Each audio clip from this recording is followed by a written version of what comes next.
Kwazwai vateereri, tinomuchingamidzai kuchirongwa The Second Coming of Christ chamunopiwa naPastor Gift Rhodzi veku-North Zimbabwe Conference of the Seventh-day Adventist Church pamwe chete namufundisi Caston Betera veku-East Zimbabwe Conference of the Seventh-day Adventist Church.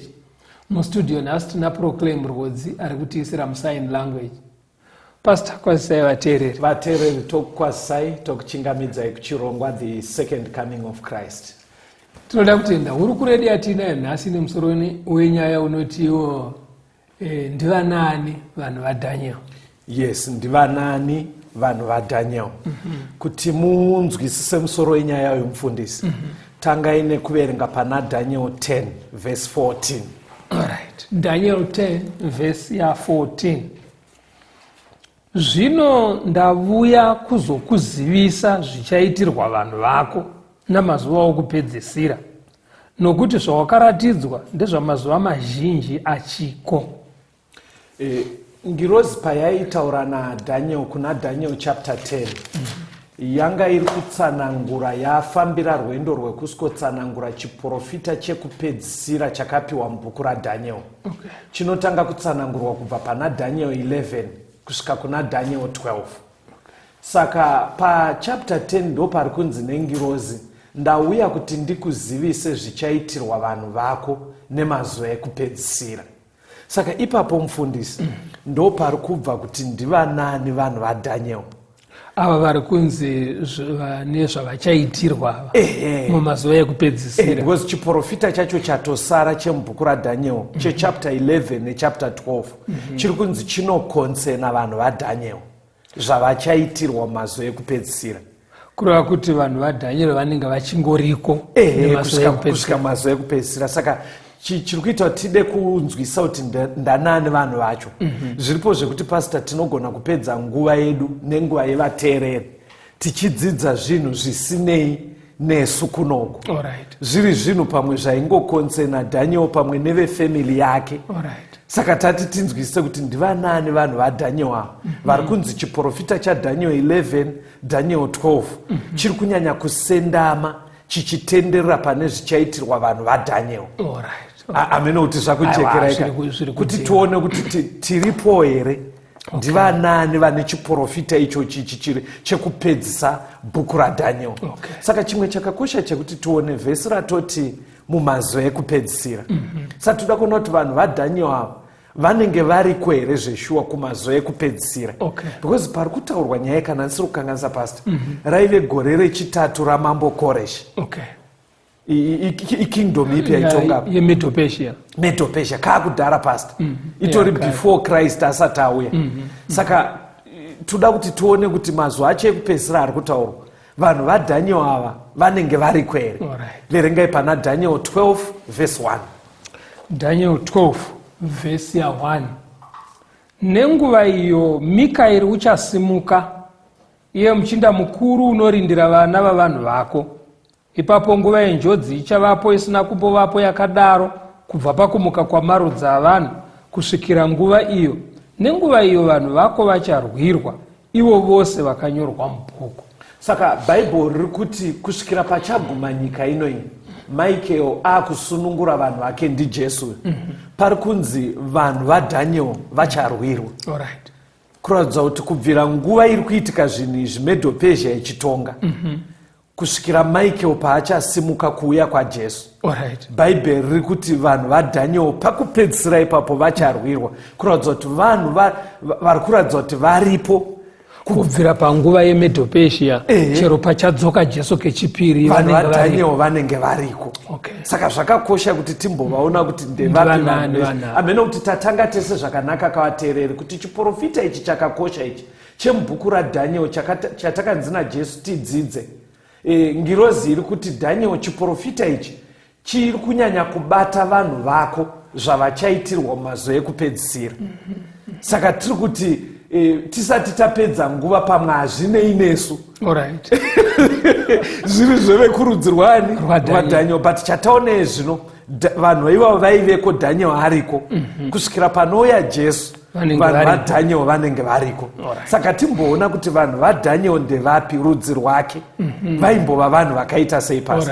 Tiri kufamba zvakanaka. Aiwa, tiri tese. Saka verengai pana Daniel 1 verse 3 neverse 6. Daniel chapter 1 verse ya 3. Mambo akaudza Ashpenaz mutariri wavaranda vake kuti auye navamwe vana vaIsraeri vorudzi rwamambo norwamachinda. Verse 6. Zvino pakati pavo pakanga pana Dhanieri naHanania naMishaeri naAzaria vari vana vaJudha. Panotanga bhuku raDaniel mufundisi pavhesi 1 chaiyo mambo akatapwa kuenda kuBhabhironi naNebhukadhineza ainzi Joakim. But haana kuenda ega nevamwe nhapwa dzakaendwa nadzo kuBhabhironi. Saka pamaverengapo zvinhu zvazvakuitwa kuBhabhironi mambo Nebhukadhineza ndobva arayira zvikati ndoda kuti vamwe veroyal family veimba yeumambo yaJoakimu ngavauye kunoku ndigopota ndichivapa special food yandinodya inini. Saka pakati pevanhu vakadedzwa vemba yeumambo royal family ndopanzi Daniel aivepewo. Daniel anga aripo nana Shadrach. Saka kureva kuti vaive vemba yeumambo wekwaIsraeri uya ndo yaive toti mumba mazvarirwa Daniel yaive yeumba yeumambo wekwaIsraeri. Saka mambo wavakaenda naye kuutapwa anonzi Joakimu ngatingoteedza tinyatsoona kuti imba yacho yeumambo tingarambe tichidzokera nayo kumashure kusvikira papi. But chataona ndechekuti Joakimu aenda kuutapwa naDaniel vaive vemba imwe chete yeumambo kwaIsraeri. Saka hatinonzwa iJoakimu kuti aive mwana waani pana Jeremiah 26 verse 1. Jeremiah 26 verse 1. Zvino pakuvamba kwokubata ushe kwaJehoakimu mwanakomana waJosia mambo waJudha shoko iri rakabva kuna Jehovha richiti. Saka paimba yeumambo yekwaIsraeri Joakimu aive mwana waJosia. Mapabata kapo kureva kuti tinogona kuteedza dzinza raDaniel tiri muna mambo Joakimu todzokera kusvika pana Josia nekuti ana Daniel vanziwo ndo yaive family yavo ndo mavaibva dzinde racho ndo paraive ipapapo. Saka zvatauda kuita toda kuti tidududze kuenda kumashure kubva futi pana Josia paya tombodududza toona kuti tinosvika kupi. Tichibva pana Josia paya handei kuna Mateo 1 Matthew 1 verse ya 6 kusvika pa11. Mateo chapter 1 verse 6 kusvika pa11. Yes. Jese wakabereka mambo David akabereka Solomoni kumukadzi waUria. Solomoni akabereka Roboamu akabereka Abia akabereka Asafu akabereka Josafati akabereka Joramu akabereka Ozia akabereka Jotamu akabereka Ahazi akabereka Ezekia akabereka Manase akabereka Amoni akabereka Josia akabereka navanun'una vake nenguva yokutapwa kwavo Bhabhironi. Manzwa kuti tasvika pana Josia uya. Kana mateerera pamamucherenga mufundisi tichidududza tichibva kumashuro. Pane yatangira pakuti Jese akabereka David. Right. Ndofunga vateereri tikatoti David vanomboziva nyaya dzemubhaibheri ndiye mumwe wemadzimambo makuru ekwaIsraeri. Yes. Saka kureva kuti Josia chaive chizukuru chaDavid. Ndo mudzinza racho ndodzinza kureva kuti naDhaniel nanaShadraki vaive zvizukuru zvaDavid. ndo mudzinza mavo imomo, ndo mudzinza, ndo mumba mavo imomo. Saka ngatidududzei futi kumashure pasi. Tibve pana naDavid nanaJese avo toenda futi kumashure tinyatsoona kuti vanhu verudzi rwaDhaniel ndevapi. Pana Mateo ipapo chapter 1 verengai verse 2 to 5. Matthew 1 verse 2. Abrahama akabereka Isaka, Isaka akabereka Jakobho, Jakobho akabereka Judha navanun'una vake, Judha akabereka Faresi naZara kumukadzi wake Tamari, Faresi akabereka Esromu, Esromu akabereka Aramu, Aramu akabereka Aminadhabhi, Aminadhabhi akabereka Nasoni, Nasoni akabereka Saremoni, Saremoni akabereka Boazi kumukadzi wake Rahabhi, Boazi akabereka Obhedhi kumukadzi wake Rute, Obhedhi akabereka Jese. Tasvika pana Jese. Pamaitanga naye yatangira panani? Yatangira pana Abrahamu. Kuna Abrahamu. Kureva kuti David naJese baba wake zvaive zvizukuru zvaAbrahamu. Saka kana tiri kudzoka isusu tinoda kupindura mubvunzo wekuti ndivanani vanhu vaDhaniel. Because hanzi chiprofita chiri muna Daniel chekupedzisa ichi chiri kunyanya kubata zvichaitirwa vanhu vaDhaniel mumazuva ekupedzisira. Saka Daniel patadzoka naye tichiteera kuna nasekuru ake yatotangira pana Josia, ndobva yadududza kusvika kuna naDavid, ndobva yadududza futi kusvikira pana Abrahamu.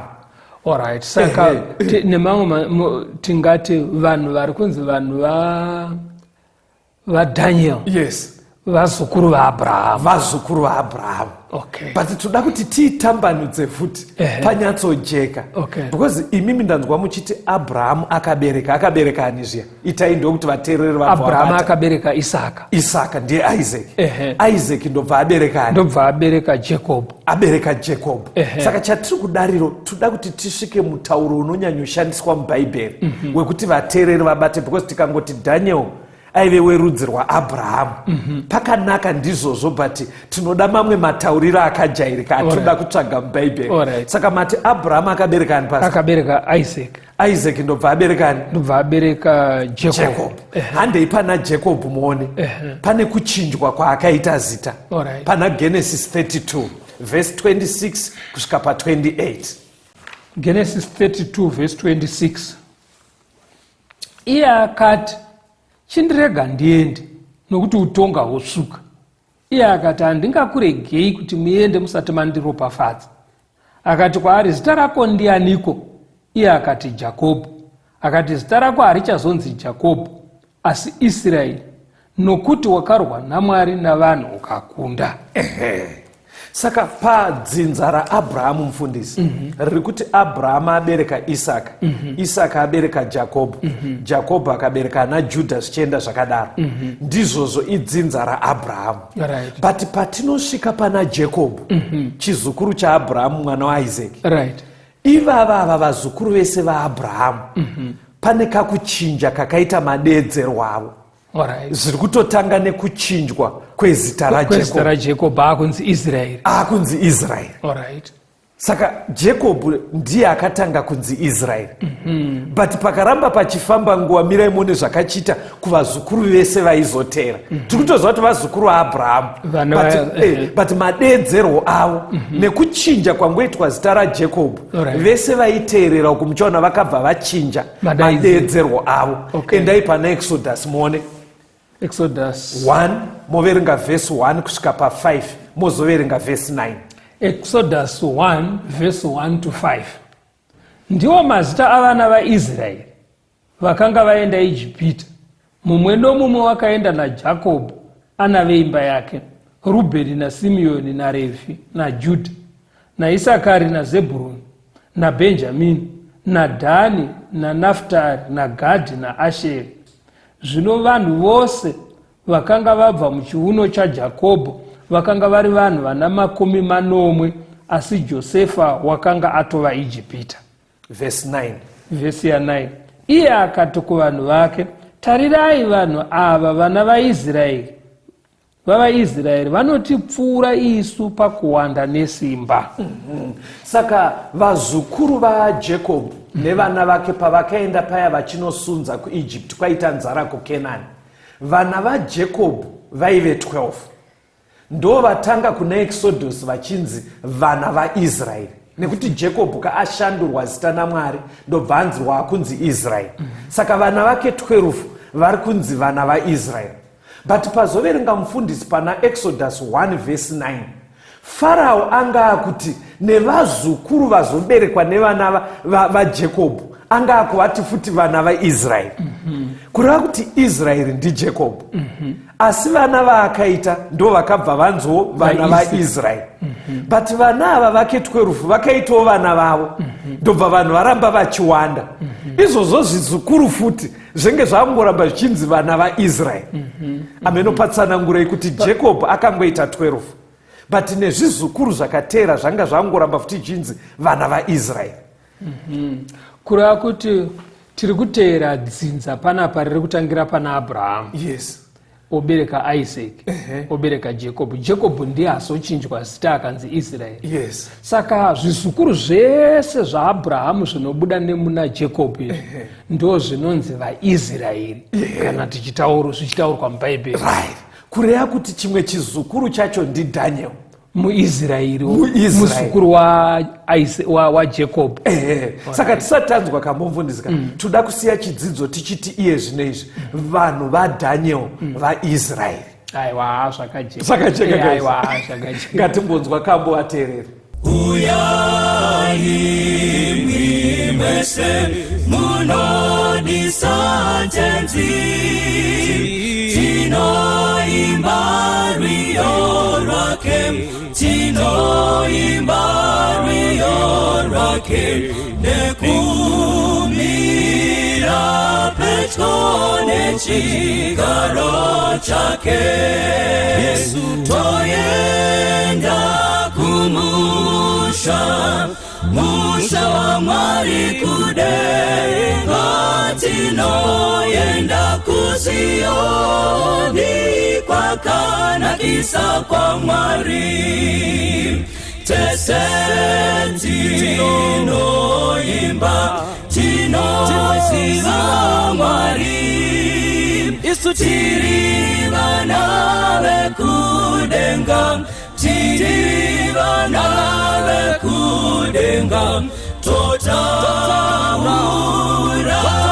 ini, totaura ini, toyenda kumusha, musha wa Mwari kudenga, tinoyenda kuZioni kwakanakisa kwa Mwari.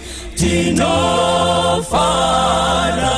pano ngezvake Mwari, tisati tasvika apo, tisati tasvika apo, musha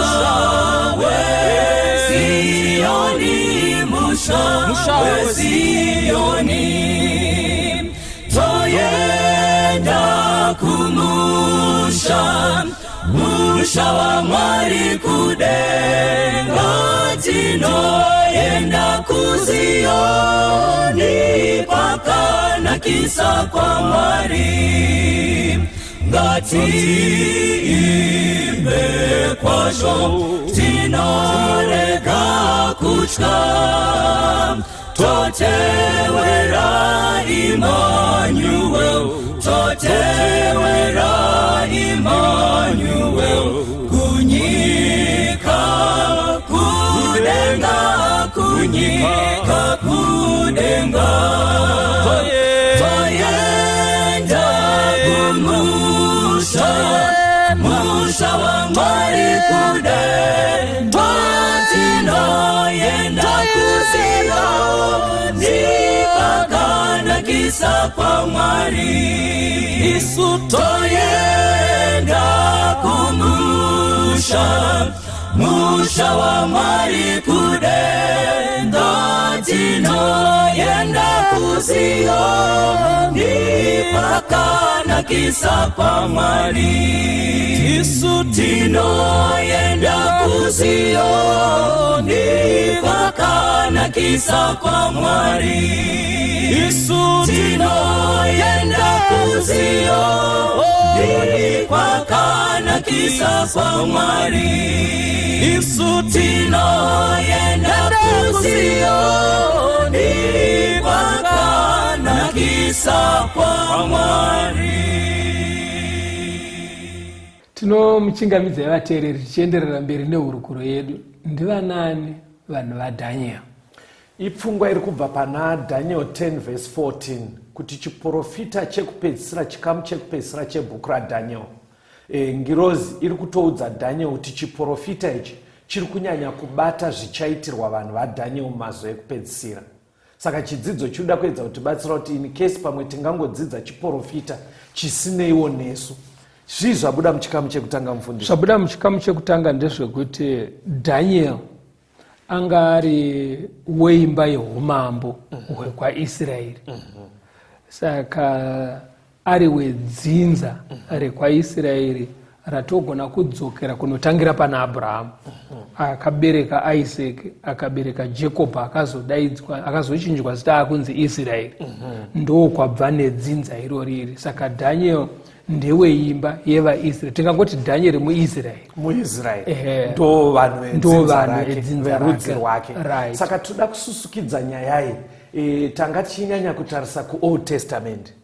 Nguva yakaramba ichifamba. Ngatichiendai pakuzouya kwaJesu.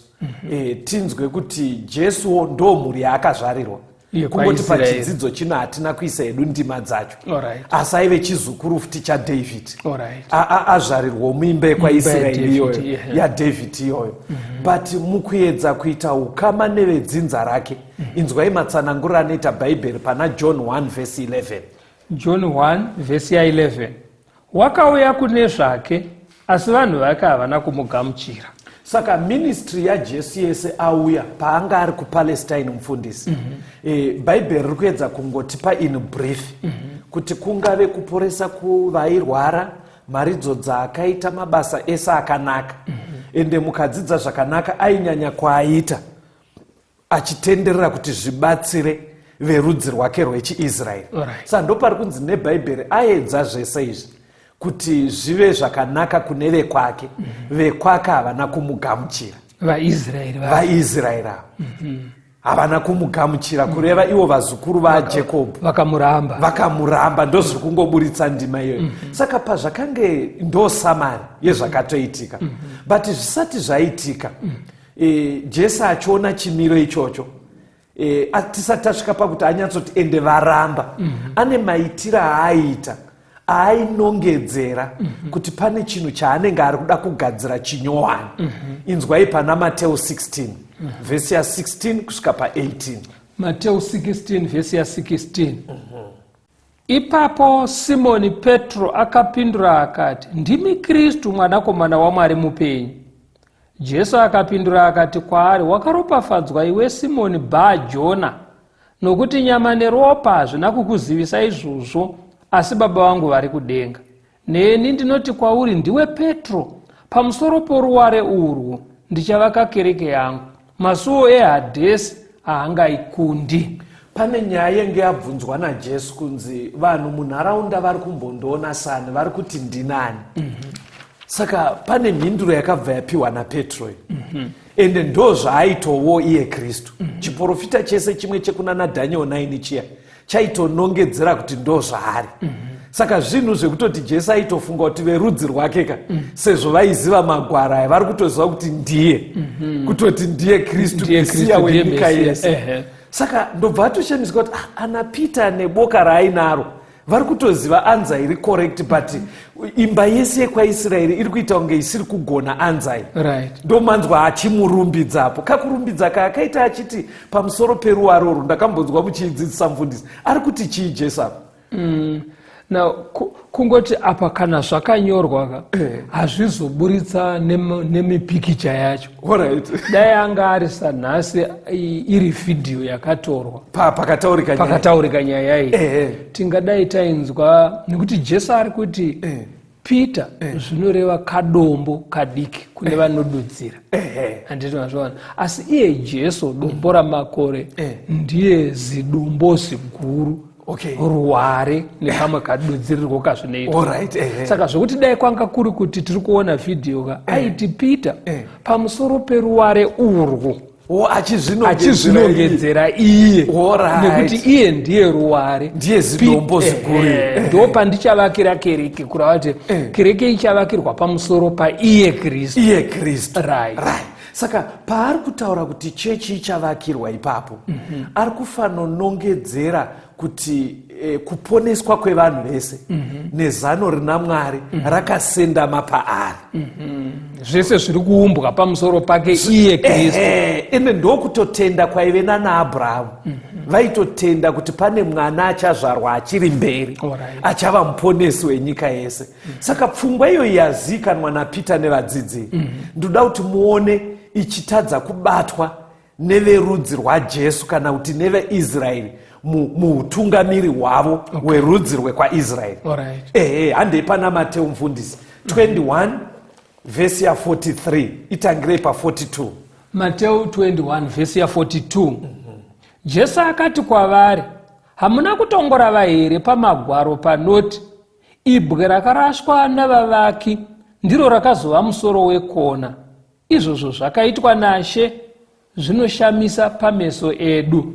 Naizvozvo ndinoti kwamuri, muchatorerwa imi ushe hwaMwari hukapiwa vanhu vanobereka zvibereko zvavo. Saka Jesu ari kutaura mumwe musi nevatungamiri vekwaIsraeri panyaya dzekugarisana kwavo nedzekuchechi. Aitaura nevatungamiri vacho. Zvikanzi zviri kuitika ndezvekuti munenge mangovhiringika pakutadza kuziva nyaya yedombo.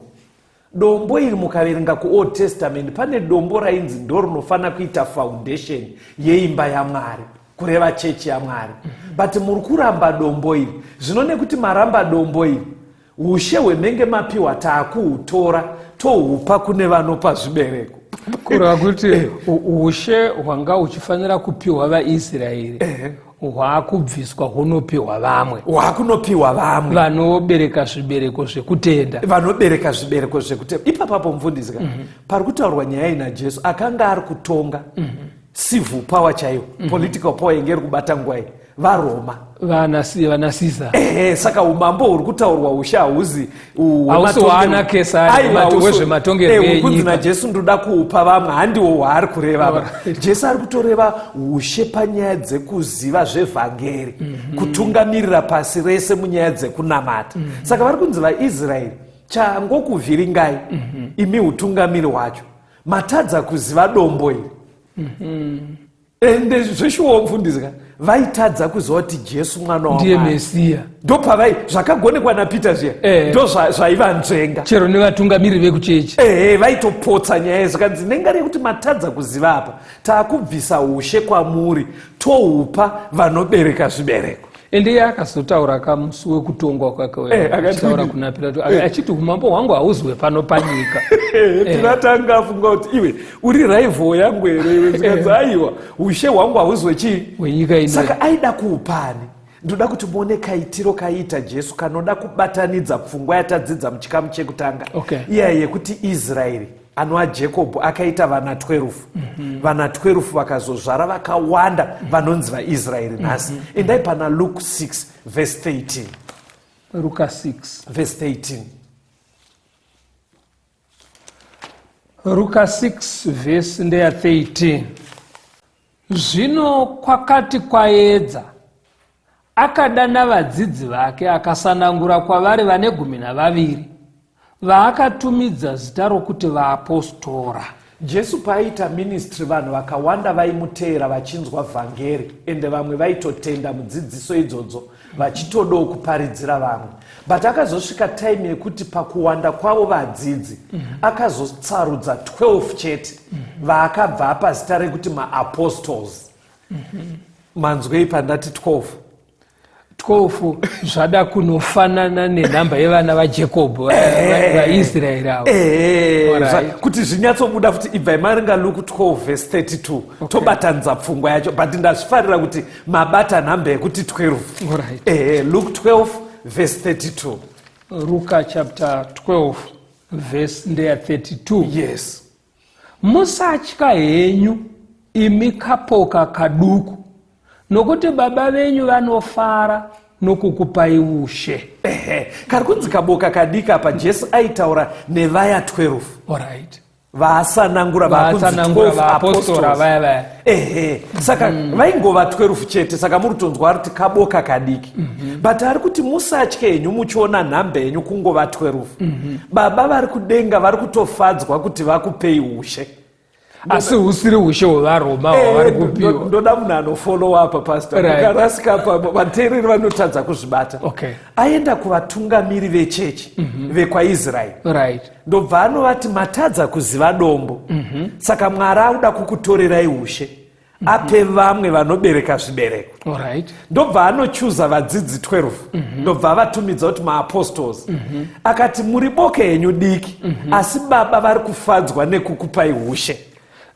So kunoti ushe uya hwakutwa nevakuru vekuchechi, right, nekusaziva Mesiya, right, hwakunopuhwa kaboka aka kevaapostora. Exactly. Asi usiri ushe hweRoma. Usiri ushe hweRoma. Saka hwakutwa nevakuru vechechi. Vakuru vechechi havaive vaIsraeri. Osaka vanzvengwa neushe hwekwaIsraeri. Hwavanzvenga hwakuita kunge hwakutransferwa. Kuita kunge muona zviri kuitika panapa. Jesu ari kuita kunge because vekwake vamuramba. Ari kuita kunge zvinonzi arida kutangidza zviya zvakaitwa kuOld Testament zvekuti Jacob akaita vana vake 12. Vana vake 12 vakazotipa rudzi rwekwaIsraeri. Saka zviri kuita kunge iye Jesu aita vaapostora vake 12. Vaapostora vake 12 vozotipa ushe hwaMwari. Isai nemamwe mashoko futi titi. I think zvakajeka zviri kutomboiswa nemamwe mashoko. Panapa pane ushe hwanga huchidzika kuvaIsraeri, hwakanotangira kuna Abrahamu huchidzika, hwanga uri weimba yaNadhanieri. Saka ushe uhwu hwaifanira kuramba huri hwavo, dai vakagashira mutungamiri wavo kwakabva neushe uhwu, because vakaupuhwa naMwari. Yes. Zvino vamuramba. Saka iye akuti ushe hwaakubviswa mumba menyu nekuda kwekuramba nekusaziva kwamaita Mesiya, hamuna zvibereko. Saka zvaakuita sekunge pakunotanga kuumbwa humwe, asi vanhu vacho vanogona kunge vanga vasiri veushe uhwu, but nekuda kwekuti mavari muri kuonekwa zvibereko zviri kutsvagwa. Mwari akuita kunge akutanga. But pakaita izvi Jesu haana kuda kuti imimi vaapostora maava navaIsraeri 12. Zvaigona kukanganisa ministry yake, zvaiinterpretwa pasiripo. But inzwai paakanodudza ainawo pana Matthew 19 verse 28. Kutoradza kuti zveshuwa anenge aitanga Israeri nyowani. Inzwai pana Matthew 19 verse 28. Matthew 19 verse 28. Verse ya 28. Jesu akati kwavari, zvirokwazvo ndinoti kwamuri, imi makanditevera pakuberekwa kutsva. Kana mwanakomana womunhu achizogara pachigaro chovushe chokubwinya kwake, imivo muchagara pazvigaro zvine 12 muchitonga marudzi ane 12 avaIsraeri. Maona auyisa varariya rekuti Israeri manje. Because nekuda kwezvimwe zvikonzero vateereri zvaisaita kuti ati zvandiri kuita nemi ndinenge ndinoda kutanga rudzi rutsva runopa zvibereko. Zvino zvaiinterpretwa zvisizvo, but paari kutaura navo ari kuti nyika ino paichaguma, imimi muchagara pazvigaro 12 zvekwaIsraeri muchitungamirira vaIsraeri. Awisa vara rekuti Israeri. Kuratidza kuti panenge pane kakutransferya kaaitotarisira. Chii chaiitika papastor? Ndoda kuti muende kuna Galatians kuti zvinyatsobuda. Galatians 3 verse 27 to 29. VaGalatia 3 verse 27 to 29. Verse 27. nokuti vose pakati penyu vakabhabhatidzwa muna Kristu makafuka Kristu. Hakuchina muJudha kana muGiriki, hakuchina wakasungwa kana wakasununguka, hakuchina munhurume kana munhukadzi, nokuti imi mose muri vamwe muna Kristu Jesu. Zvino kana muri vaKristu, muri vana vaAbhurahama, vadyi venhaka sezvamakapikirwa. NdiJesu akutaura kuti vazukuru vaAbhurahamu panosanganisira ana Daniel ndizvozvo. Asi taakuno kutaona kuti rudzuru pavanga vapiwa ushe hunozadziswa nekuita zvibereko zvashayikwa vatadza kutoziva Mesiya wacho, Jesu akabva ati hatisi kuda kuchinja zano raive naMwari raatanga naro pana Jakobho achiita vana 12. Akati toda kukondinya nepfungwa iyoyo, asi tichigadzira Israeri itsva inopa zvibereko. Ndo yabva yanzi ukabhabhatidzwa uchitenda muna Kristu watovewo muzukuru waAbhurahamu. Kurati watoo muIsraeri.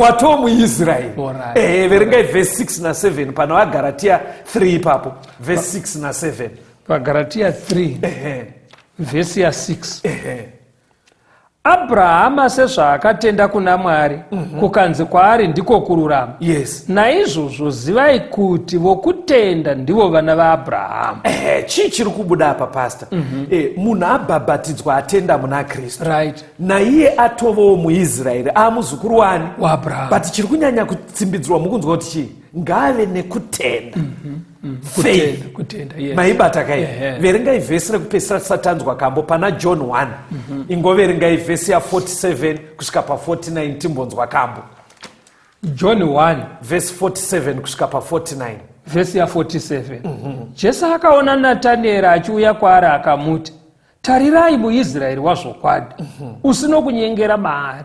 Natanieri akati kwaari, mandizivirepiko? Jesu akapindura akati kwaari, Filipo asati akudana uri munyasi momuonde ndakakuona. Natanieri akamupindura akati, Rabhi, ndimi mwanakomana waMwari, ndimi Ishe waIsraeri. Saka ndinatanieri kapo vari kutaura naJesu. Jesu akati ndiye muIsraeri wazvokwadi. Zvaedza kutaurwa naJesu ka ari kuedza kuburitsa pfungwa yatataura yena kuti varipo vainzi vaIsraeri panyama, but vashaya zvibereko, vatadza kuzivani Mesaya. Uye abva atoziva zvikanzi ndimi mwana waMwari. Zvikanzi zvawatoziva izvi Natanieri zviri kutambudza even vakuru vechechi zvino. Vari kutadza kuona kuti ndini dombo racho rairehwa. Zvino nekuziva kwawaita nefaith yawaita iyi ndo zviri kutarisirwa, ndo zvandaa ndichitarisira kuti Israeri yechokwadi izive. Saka ari kubva amuti tarira muIsraeri wechokwadi, asina kunyengera. Kureva kuti patoda kuzosvikopedzisa chidzidzo pastor, kureva kuti kune vaIsraeri after nguva yaJesu vanogona kuramba vachinzi vaIsraeri, but zvisiri izvo kana denga rakatarisa. Vasiri vaIsraeri chaivo chaivo. Vasiri chaivo, because pabuda kuti pane vari genuine. Ramai muri pachirongo vateereri. Apo basa rapera ndinoenda kumusha, uko kufa kunopfeka kusafa. Ndichamziwa mponesi apo achazouya, iye anondikashira kumusha. Ndichamziwa apo ndichazomira naye. Ndichamziwa ndomziwa nemazvadzi mumaoko ake. Ndichazofara kwazvo kuona usu wake nekupenya kwemaziso akewo. Moyo wangu kumkudza nerudo ronemutsa, anondigadzira musha kumsoro. Ndichamziwa apo ndichazomira naye. Ndichamziwa ndomziwa nemazvadzi mumaoko ake. Ndinotondera avo vadikanwi kusiyana navo. Apo Jesu ouya navo tichasangana, asi ndichatanga kuona Jesu. Ndichamziva, apo ndichazomira naye. Ndichamziva, ndomziva nemanja dzimumaoko ake.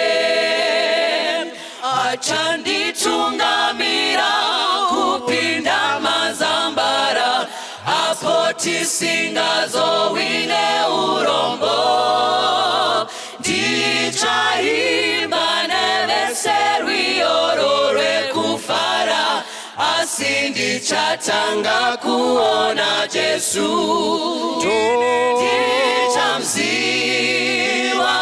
Ndichamziva, apo ndichazomira naye.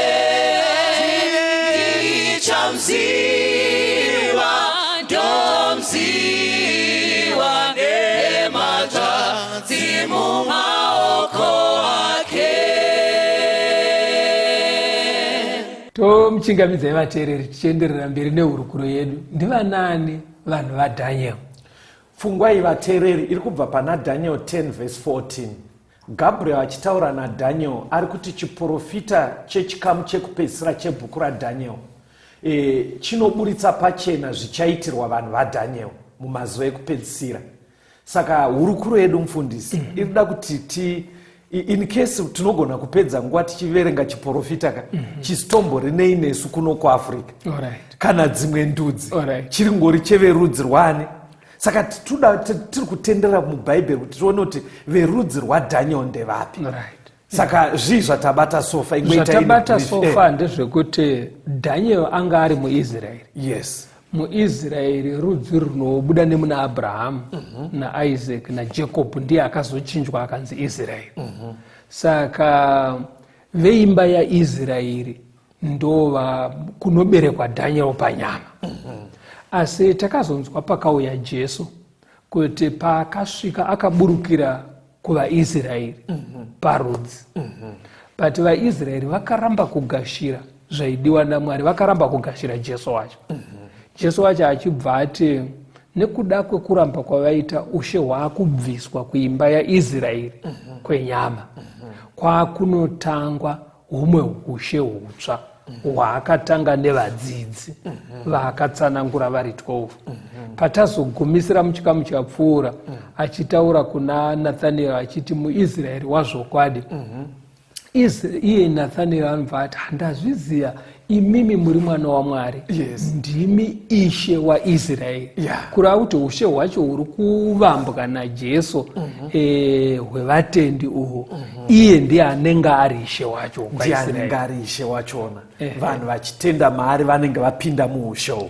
Ndonekuti tanzwa pabva panzipo anenge atenda anobva muna Jesu akabhabhatidzwa anobva atova muIsraeri, atova mwana waAbhurahama. Muri kuona here vateereri kuti kudzidzisa kwebhaibheri kuri kunonakira pakuti kunyangwe tatanga taona kuti Daniel panyama akaberekwa kuvaIsraeri, ende zvino kune kwatinototi kuIsraeri tichireva kuPalestine uko, but nekudzidzisa kuri kuramba kuchiita bhaibheri zviri kuita kunge zviri kunonzi taakutobviswa ikoko, zviri kuita kunge zvaakuinvhovha vanhu vese.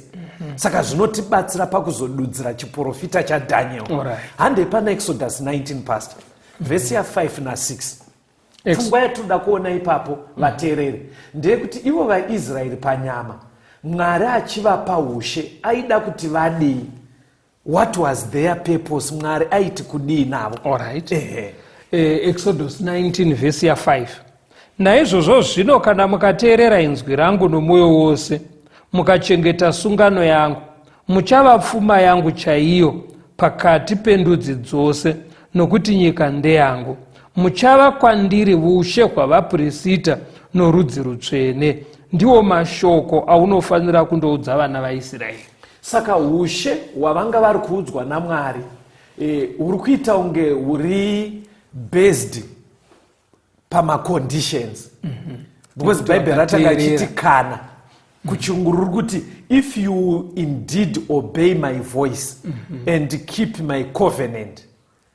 Rikutanga chiti if kuratidza kuti usho vanga vaupiwa but vaifanira kuramba vachiteerera Mwari votenda muna Jehovha nekuchengeta zvaakarayira kuti varambe vari vaine usho. Ndosaka yabva yanzi you indeed be a kingdom of kuratidza kuti ushe venge vaupiwa hwekudzidzisa pasi rese kuti Mwari anonamatwa sei, but zvaive pakondisheni yekuti rambai muchiteerera Mwari wacho muchiita zvaakarayira muine kutenda maari. ndo ushe hwevenge vapiwawo. Saka patamboverenga paya Jesu achitaura nevakuru vechechi vekwaIsraeri achiti matadza kuziva dombo saka ushe huchatorwa kubva kwamuri hwopiwa vamwe. Jesu aedza kureva kuti huchatransferwa hwopiwa vane kutenda uye vanoramba vachiteerera zvakarayirwa naMwari.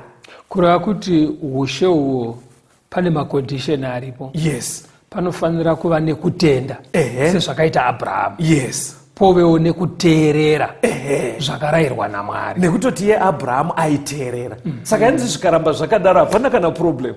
Vairamba vaine ushewo vova ivo vanodzidzisa dzimwe ndudzi kuti Mwari anonamatwa sei. Saka zvinhu izvi zvikashayikwa pastor zviri kureva kuti vaigona kusara serudzi paropa vari vazukuru vani vaAbhurahamu evaJakobho. Asi denga rakatarira kumadare ekudenga ka pasisina ushe. Pakadaro unongosara mutumbika neropa zvirizvo zvikuratidza kuti uri muIsraeri. Saka muri kuzonzwa pambonzi naJesu wezvokwadi kureva kuti panosara pana ari genuine naasiri. Maybe inzwa ipfungwa iyo ichitaurwa naPauro pana Romans 9 verse ya 6. Varoma 9 verse ya 6. Varoma 9 verse ya 6. Asi handiti shoko raMwari rakakona, nokuti vakabva kuvaIsraeri havasi vaIsraeri vose. Saka pfungwa iri kutaurwa pa ndeyekuti vateereri. Saka zano raMwari raanga apa kurudzi rwekwaIsraeri kana kuti vazukuru vaAbhurahamu panyama kureva kuti rakafeilaka because havana kuzoramba vachiteerera vachidaro. Saka pfungwa yaive naMwari yekuti pasi rese risvike pakuziva kanamatirwo kanodiwa vachitungamirirwa nevaIsraeri panyama rakafeila here? Rakakundikana nekuti havana kuzoramba vari vaIsraeri vamazviro kwazvo vese. Kureva kuti vakaramba vari vaIsraeri panyama. Kuti ropa redu riri kubva pana Abrahamu. Ndobva vakundikana kuva vaIsraeri mumaziso aMwari. Pamabasa achona vakabva vakundikana. Saka vakaramba vari Israeri panyama asi pamabasa vakundikana. Hence mumaziso aMwari vanga vasisiri genuine Israeri. Saka uIsraeri hwaichengetedzwa nekutenda nekurarama zvinodiwa naMwari pamusoro pekuva muIsraeri panyama. Hatiisusukidzei futi muone inoramba ichijeka pana Romans 2 pastor. Verengai verse 28 kusvika pa 29. Varoma 2 verse ya 28. Nokuti uyo haazi muJudha uri muJudha pakuonekwa chete, nokudzingiswa hakuzi iko kunoonekwa kuri panyama. Asi muJudha ndiye uri muJudha nechomukati, nokudzingiswa ndiko kwomwoyo mumweya, kusati kuri kwezvakanyorwa. Iye haarumbidzwi navanhu asi naMwari. Saka Bhaibheri riri kuramba richitsanangura kuti rudzuru chimwe chavanga vakarayirwa naMwari kuita pastor circumcision, kudzingiswa. Saka dambudziko rekenge raakuitika nderekuti zvakapromiswa naMwari izvo vari paSinai kuti muri rudzi rutsvene muchava rudzi rwangu vaizvifarira. Vobva vafara futi kuti takasiyana nevamwe vese isu tinodzingiswa kuratidza kuti tiri vazukuru chaivo vaAbhurahamu. But Bhaibheri raakuti manje paita dambudziko rekuti zveshuwa muri kuramba muchidzingisana kuratidza kuti muri vazukuru vaAbhurahamu. But pamabasa enyu andakanga ndapase condition aakushayikwa. Pamwoyo penyu panotariswa naMwari hapasiri correct. But pari kuonekwa nevanhu kuti varume ava vakadzingiswa zveshuwa muri kuramba muchiratidza kuti muri vaIsraeri. Because vanhu pavari kukuonai nemaziso enyama vari kutoona chinoratidza kuti muri vazukuru vaAbhurahamu. But ini ndakatarira ndiri kudenga zveshuwa circumcision muri kuita but zvinoratidza kuti pamwoyo penyu pakadzingiswa, zvandaive ndaitira kuti mutambo wecircumcision ureve, kwamuri zviri kushayikwa pamwoyo penyu, mabasa ashayikwa. Saka mumasamwari Mwari ari kubva ati haazi mujudha ari mujudha nengari yekuti angoitwa circumcision, haazi muIsraeri nengari yekungoti ane ropa raAbhurahamu maari. Tinoda kuzoona mabasa nepamwoyo. Zviri kujekere pasi? No, zviri kunyatsojeka. Unoziva kuti kunotori nevamwe vanhu chero vari kuno kuAfrica vanoita tsika iyo yaAbhurahama yekudzingisa. Yes. Anonzi maBlack Jews, amene kana wakambana. Ndakanzwa. Saka Jesu ari kutsanangura, Paul ari kutsanangura panapa kuti izvozvo kudzingiswa hakuvaiti vana vaMwari. Exactly. Kana pasina kutenda nekuita zvimwe zvinorayirwa naMwari. Exactly. Hatisi kunoti tsika iyoyo yakaipa, but iri kunonzi yenge yafanopiwa sechirawe, kuti tinoda vanhu vakadzingiswa pamwoyo vanoteerera. Ndo zviri kunobuda pana Romans 2 ipapo pasi. Verengai vhesi 25 na 26. Varoma 2 vhesi ya 25. Nokuti kudzingiswa kunobatsira kana iwe uri muiti womurayiro. Asi kana uri mudariko womurayiro, kudzingiswa kwako kwava kusadzingiswa. Zvino kana iye usina kudzingiswa achichengeta zvirevo zvomurayiro, ko kusadzingiswa kwake hakunganzi kudzingiswa here? Apo pane pfungwa yakakosha pastor. Vateereri, panapa Bhaibheri riri kuti vaIsraeri ndo vaidzingiswa. Zvikanzi kudzingiswa kwavo kwaifanira kunobatana nekuteerera shoko raMwari, voita murayiro waMwari, keeping his commandments. Zvikanzi saka kudzingiswa kwacho kukashaya zvarayirwa naMwari hakubatsiri. Saka Bhaibheri rabva rasendeka pfungwa iyoyo parutivi, ndobva rachienda kune vaisadzingiswa, kuri amaGentiles vaHedheni. Zvikanzi but tine imwe scenario pamaverenga yekuti tine vanhu vasina kudzingiswa, zvekudzingiswa panyama, but vachichengeta mutemo waMwari, vosvoita zvinodiwa naMwari, voita zvinodiwa naMwari, asi pamiri yavo havana kuitwa circumcision. Saka Bhaibheri rabva rati zvino kana ava vasina kudzingiswa vachiitwa zvinodiwa naMwari, zvinofanira kuitwa nevakadzingiswa. Saka mumaziso edenga vanhu havakatodzingiswa vaIsraeri. Kukona pfungwa yachoka, because panyama hongu havana kudzingiswa kuratidza kuti havasi kubva muimba yaAbhurahamu paropa, but zviri kurayirwa naMwari, zvibereko zviri kutsvagwa naMwari zvaifanira kuitwa nemba yaAbhurahamu. Ivo havo mukusadzingiswa kwavo vari vaHedheni, vanzwa vhangeri, vari kubva vazviita. Saka mumatare ekudenga denga rakatarira riri kutoti vari circumcised, riri kutoti mukuita kwavo mabasa iwayo vatodzingiswa, vatova nawo verudzi rwekwaIsraeri. Saka kudenga kana kuchiitwa registration yevaIsraeri, ava vakabva kuvaHedheni ava, vakatenda vakaita mabasa, vanotorejistwa kunzi vaIsraeri. Saka papfungwa yedu yekuti ndivanani vanhu vaDhaniel vari kuudzwa zviprofita zviri mubhuku raDhaniel, especially mumazuva ekupedzisira, muri kuona kuti pfungwa yacho yabva yachitandira pasi rese manje. Haya jeka, iri kuti vanhu vese kureva kuti zviprofita zvemubhuku raDhaniel inyaya dziri kuiswa pachena dzekuratidza zvichawira vana vaMwari vane kutenda vachichengeta mitemo yaMwari. Aiwa, iri kujeka. Inzwai maitiro aiitwa metsi dzacho naMwari pana Romans 11. Verengai vhesi 17 to 20.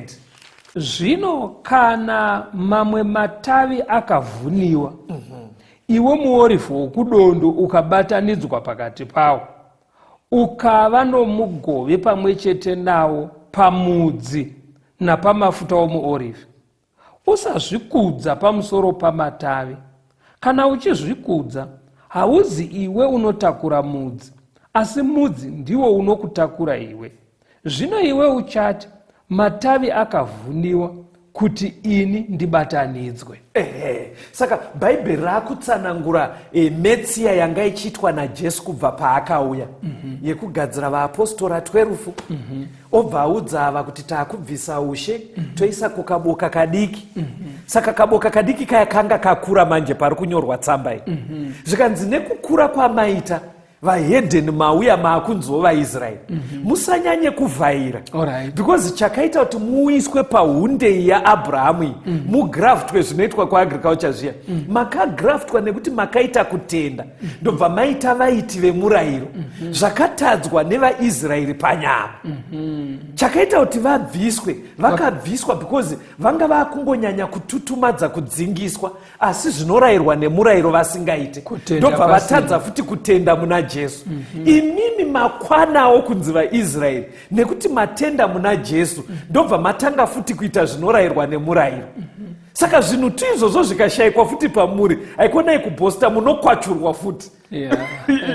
Ingotaura nemashoko mashoma zviri kutsanangurwapo. Zviri kunzi imimi kuimba yakanga isiri vaIsraeri, Yes. kuuya kwenyu kunoita sokuti makagraftirwa, Grafting. handitika, Yes. paushehu. Eh. Saka munofanira kuramba makachengetedza kutenda kwenyu Right. nekuteerera mirayiro yaMwari. Exactly. Otherwise munogona kugwanurwa futi makambenge mabatanidzirwa. Saka inonzi Israel kana kuti vanonzi vanhu vaDaniel mukudzidzisa kuri kuita shoko raMwari muchimiro chiriko nhasi vanogona kuva vari vanhu vaIsraeri panyama kana vamwe vasiri vaIsraeri panyama asi vane kutenda muna Jesu vachiita zvinorayirwa naMwari vachichengeta mitemo yaMwari.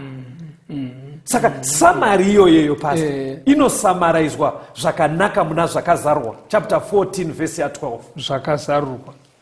Inzwa ichisamaraiza zvakanaka chimiro icho cheicho cheIsraeri yanhasi. Zvakazarurwa 14 verse 12.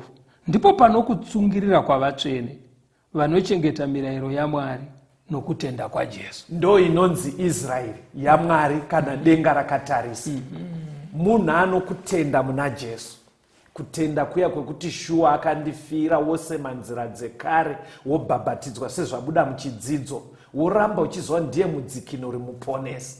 Pamusoro peizvozvo Jesu ova ishe wako woteerera mirayiro yake nekushingaira kuita. Iye Mwari anobva apa simba rekuti tichengete mirayiro yake. Tikadaro manje even tisina kudzingiswa tiri vaiti vemurayiro tinenge tiri kutoramba tiri paunde kunzi Israeri. Saka ukaona munhu achidzidzisa kuti kana watenda mirayiro haisina basa ari kuda kutokubvisa pauIsraeri. Ari kutokubvisa pauIsraeri, ada kutokukwachura. Yeah. Daniel 10 verse 14. Tipedze verenga ipapo Daniel 10 verse 14. Daniel 10 verse ya 14. Zvino ndauya kuzokuzivisa zvichaitirwa vanhu vako namazuva okupedzisira nokuti zvawaratidzwa ndezvamazuva mazhinji achiko. Saka chiprofita chechikamu chekupedzisira chaDaniel chiri kukonsena vanhu vaDaniel vaIsraeri. VaIsraeri ndanani? Ndevanotenda muna Jesu vobva vashingaira kuchengeta mitemo yaMwari. Saka chii chatichawana muzviprofita izvi? Tichasangana nezvichawira vane kutenda muna Jesu vachichengeta mitemo yaMwari. Tinoda kutenda. Maita mufundisi. Yes. Saka vadikani ngatishingairire kuchengetedza huIsraeri hwedu. Yes. Kana wakatenda muna Jesu ukabhabhatidzwa iti Mwari ndibetserei ndigone kuramba ndichichengeta mitemo yenyu. Yes. Mwari vakuchengetei. Kana pachiita mibvunzo pamwe pangada kuti tirambe tichitaurirana tichibatsirana tibatei panhare dzinoteera 0774 651 181 0774 651 181 kana kuti 0716 452 086 0716 452 086. Mwari vamuchengetei vave nemi tigosangana muchikamu chinotevera. Inkosi fikile mnyango eyathwala isiphambano manje abalungileyo bazobuthwa yiyo emnyango inkosi fikile emnyango iyeza yoni yeza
isifikile